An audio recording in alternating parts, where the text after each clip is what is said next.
আজকে কি কি মাছ পেয়েছি। আজকে বিশাল সাইজের একটা কুচো মাছ, আর এই যে প্রচুর কাঁকড়া। ওরে বাপরে, কাঁকড়াগুলো পালিয়ে যাচ্ছে। ধর ধর ধরে।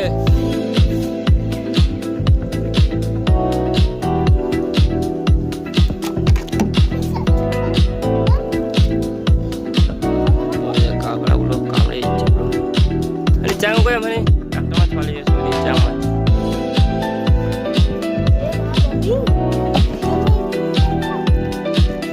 আজকে বিশাল বড় একটা কুচে পাইছি। আর প্রতিদিনের মতো এই যে পাকাল মাছ আছে, আজকে আবার একটা বড় শিঙি মাছ আছে, তার সাথে সাথে পুঁটি মাছ, চাং মাছ।